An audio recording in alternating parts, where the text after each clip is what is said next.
আমরা যে নামাজ পড়তাছি ওয়াক্তি দেখেন, সূরা ফাতিহা হলো সর্বশ্রেষ্ঠ ফরিয়াদ, যে কি আলহামদুলিল্লাহি রাব্বিল আলামিন, একমাত্র প্রশংসা সেই আল্লাহর যিনি সমস্ত আলমের রব, আর রহমানুর রহিম, তিনি রহমান তিনি রহিম, পরম দয়ালু পরম দাতা, মালিক ইয়াউমিদ্দিন, বিচার দিবসের মালিক, কিয়ামত দিবসের মালিক, বাদশা যিনি।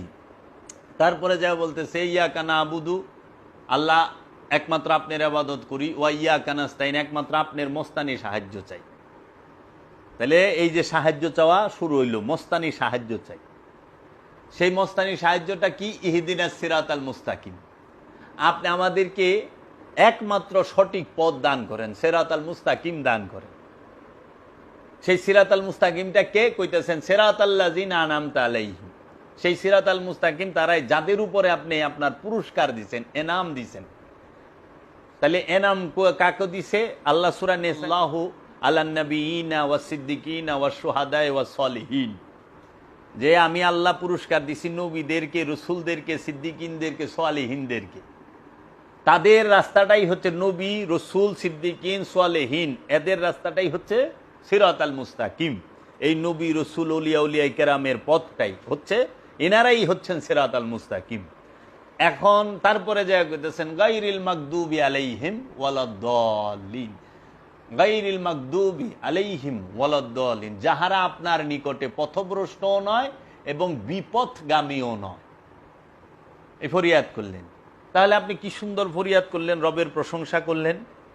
তারপরে যাইয়া রবের কাছে সিরাতাল মুস্তাকিম চাইলেন। চাওয়ানোর পরে আপনি কি কইতেছেন? খারায়াত যদি মনে করেন সূরা কাউসার দা পড়েন, ইন্না আতাইনাকাল কাউসার, ইন্না নিশ্চয় আমরা, আতাইনা আল্লাহ আপনারে দান করছি, কাল কাউসার হাউজে কাউসার। মৌলভী সাহেব খারায় আল্লাহরে কইতেছে আমরা দান করছি আপনারে হাউজে কাউসার। ফাসাল্লিল রাব্বিকা ওয়ান্নাহার, আপনি রবের সেজদা করেন, ওয়ান্নাহার এবং নাহার করেন, কুরবানি করেন, দাঁড়ানো অবস্থায় নাহার করতে হয়। ইন্না শানিয়াকা হুয়াল আবতার, যারা আপনাকে দেখে পিঠ ঘোরায় গেল তারা নিঃসন্তান হইল। আল্লাহর আপনি হাউজে কাউসার কেমনে দিবেন? আপনি কি হাউজে কাউসারের মালিক? আল্লাহ হাউজে কাউসার দিছে রসুলকে, নবীকে, এইটা হন আপনি আল্লাহরে হুনাইতেছেন খারায়া।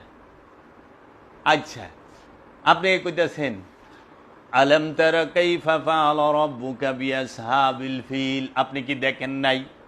আল্লাহরে কইতেছেন, আল্লাহ আপনি কি দেখেন নাই আমি হস্তি বাহিনীর সাথে আবাবিল পাখি দিয়ে কিরূপ ব্যবহার করছি?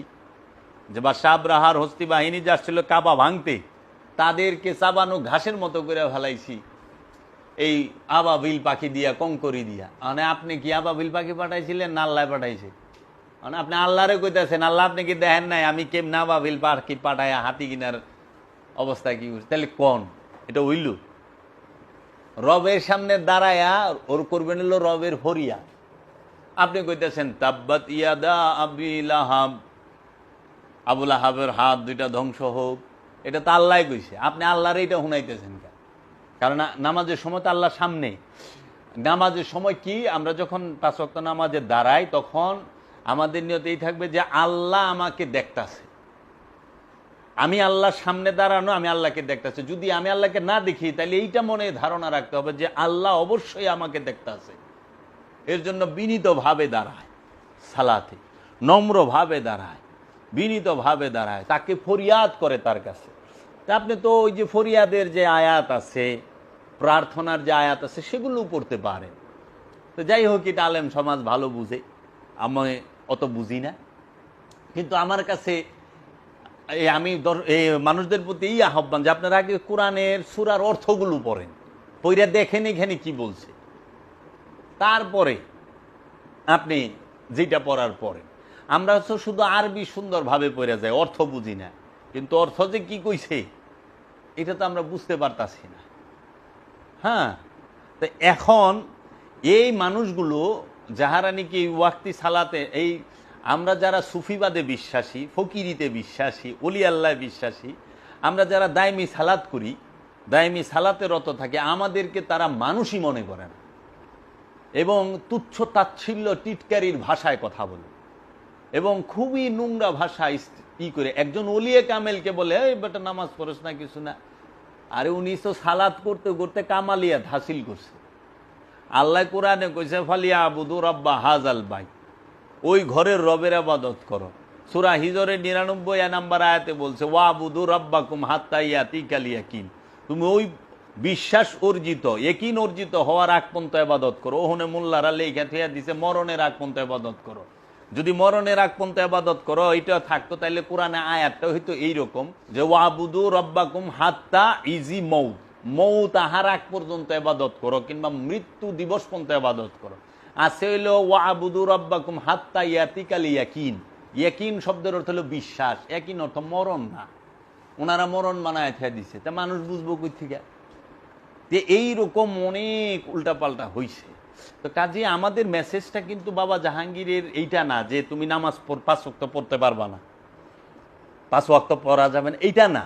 এবং আমরা 5 ওয়াক্ত নামাজের বিরোধী তাও না, ভুলেও না। আমাদের কথাটা হইলো বাবা জাহাঙ্গীরের এত বিশ্লেষণ গবেষণার এটা হইল যে কখনোই মানুষ যেন এটা মনে না করে যে 5 ওয়াক্ত নামাজই শেষ এবং 5 ওয়াক্ত নামাজ ছাড়া আর কোনো নামাজ নাই। যদি এটা কেউ মনে করে সে ভুল করবে। সালাত 2 প্রকার, একটা ওয়াক্তি একটা দায়েমি। ওয়াক্তি সালাতের কথা হাদিসে আছে, দায়েমি সালাতের কথা কোরআনে আছে।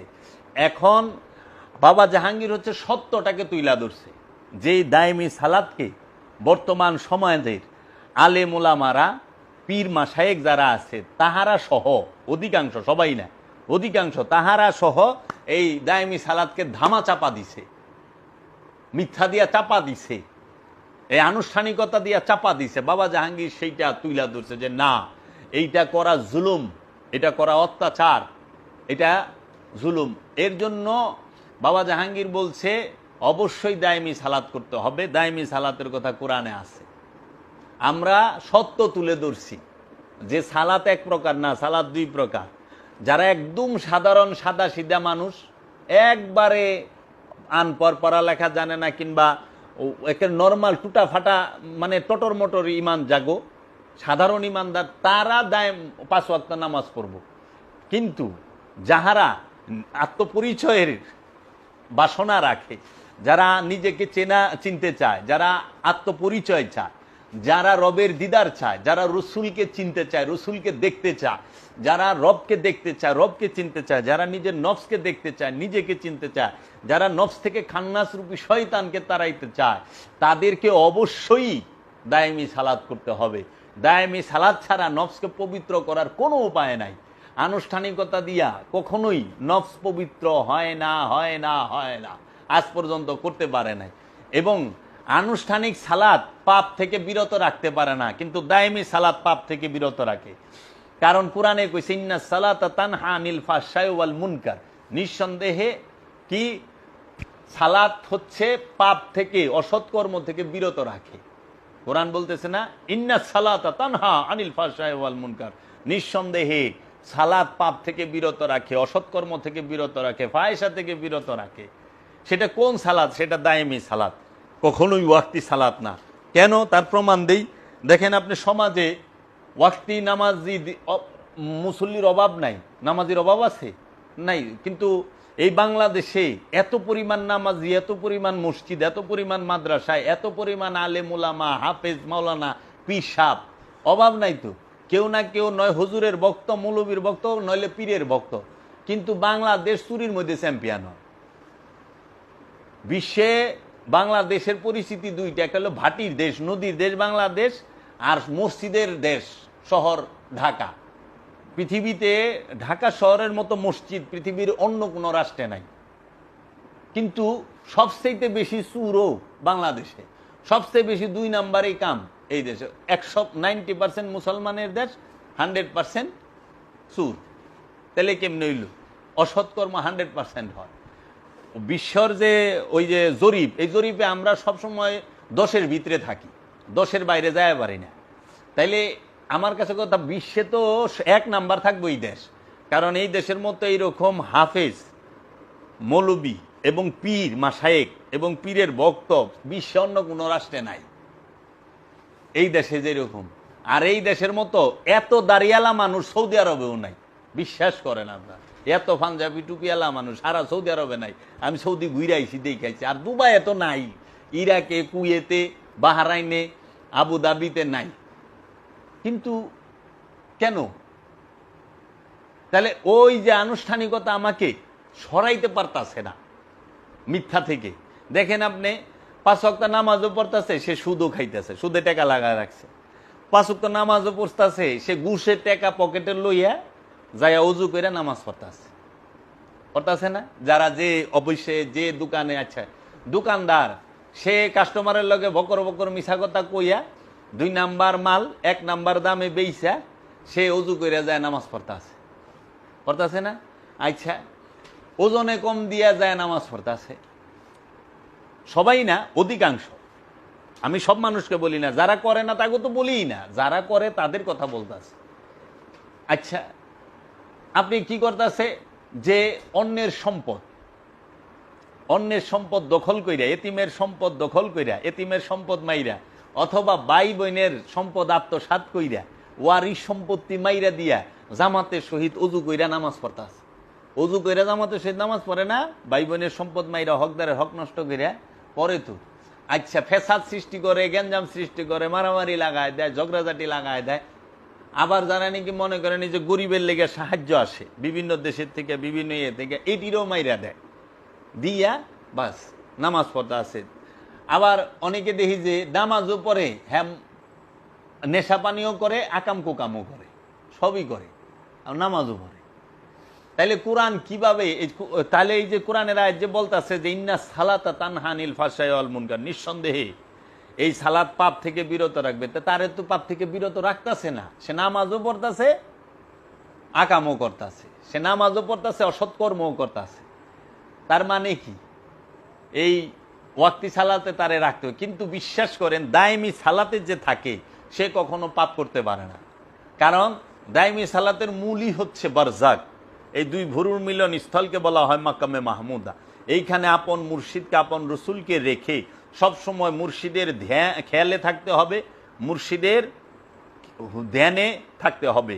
নিরিকে মুর্শিদ, বারজাকে মুর্শিদ, তাসাব্বুরে মুর্শিদ। তাসাব্বুর শব্দ এটা হলো আরবি, বাংলা হইল ধ্যান। ধ্যানে মুর্শিদ, বারজাক আরবি শব্দ, এটার বাংলা খেয়াল। এই খেয়ালে থাকতে হবে মুর্শিদের। তো যখন রসুলের খেয়ালে, মুর্শিদের খেয়ালে, রবের খেয়ালে থাকবো একটা মানুষ, সে চুরি কোন সময় করব? সে তো জানে যে রইছে। এর জন্য এখন শয়তানকে আল্লাহ বলছে যে শয়তান তোমাদের প্রকাশ্য শত্রু, সে সবসময় তোমাদের ঘাড়ে উৎপাইতা থাকে, সবসময় সুযোগ খোঁজে। তা আপনি 5 ওয়াক্ত নামাজে 17 রাকাত নামাজ পড়তে সর্বোচ্চ বড় বড় সূরা দা বললে 1.5 ঘন্টায় শেষ। বাকি 24 ঘন্টার মধ্যে 22.5 ঘন্টা কি আপনি শয়তান থেকে মুক্ত থাকতে পারবেন? এই গ্যারান্টি আছে? এর জন্য আল্লাহ কইছে 24 ঘন্টার দায়েমি সালাতকে প্রতিষ্ঠিত করো, দায়েমি থাকো, এটাকে কায়েম করো, শয়তান থেকে মুক্ত। আর যদি এই দায়েমি সালাতে না থাকতে পারো, শুধু ওয়াক্তির মধ্যেই যদি আমরা থাকি, তাহলে আমরা শয়তান থেকে মুক্তি পাচ্ছি না। ওই 1.5 ঘন্টা যতক্ষণ নামাজ পড়ুম অতক্ষণই হয়তো মুক্তি পাইতে পারি, আর নইলে বাকি 22.5 ঘন্টা শয়তান ওয়াসওয়াসা দিতেই থাকবো। আল্লাহ তো কিছু এক মুহূর্ত মিস দেওয়া যাইব না। আবার এই 1.5 ঘন্টা যে আমরা যাই, আমরা নিজেই নামাজ পড়ি, আমি তো নামাজ পড়ছি, এটা সবাই জানে। আমরা খালি নামাজ পড়ি না, নামাজ পড়াইছি, আলেমের ছেলে, কোরআন হাদিস সবসময়ই পড়ি, আরবে থাকছি, নামাজ পড়ছি, হজ করছি। তো তোদের মসজিদে খারায়, মসজিদ থেকে মন বাইরে জায়গা, নামাজে খারায়, নামাজে মন থাকে না, তো মন খালি এদিক ওদিক ছোটাছুটি করে। তাহলে ওই সময়ও তো শয়তানের ধোঁকা চলতেছে। তাহলে এর জন্য সালাত ধৈর্যের সাথে করতে বলছে, শয়তান ধোঁকা দিবেই। এর জন্য আল্লাহ বলছে ইয়া আইয়ুহাল্লাযীনা আমানু নাস্তাঈনু বিসাবরি ওয়াস সালাত, হে ঈমানদার আমার কাছে মস্তানি সাহায্য চাও, সবুরের মাধ্যমে এবং সালাতের মাধ্যমে আল্লাহর কাছে সাহায্য চাইতে কইছে। কেন? কারণ ওই যে শয়তান বারবার ধোঁকা দিবে, এইখানেই ধৈর্য ধরতে হইব, আবার চেষ্টা করতে হইব আল্লাহকে এই ধ্যানে আসার, এই সালাতে আসার, আবার দিব ধোঁকা, আবার আইতে হইব। এইভাবে এইটাকেই জিহাদ বলা হয়, যুদ্ধ।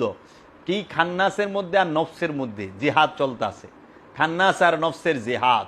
যখন নফস খান্নাসের বিরুদ্ধে জিহাদ করতেছে, এই করতে করতে এক সময় খান্নাসকে নফস হারায় দেয়, নফস খান্নাসকে মুসলমান করায় ভালা, তখন সে যায় তৃপ্তি পায়, স্বাদ পায়।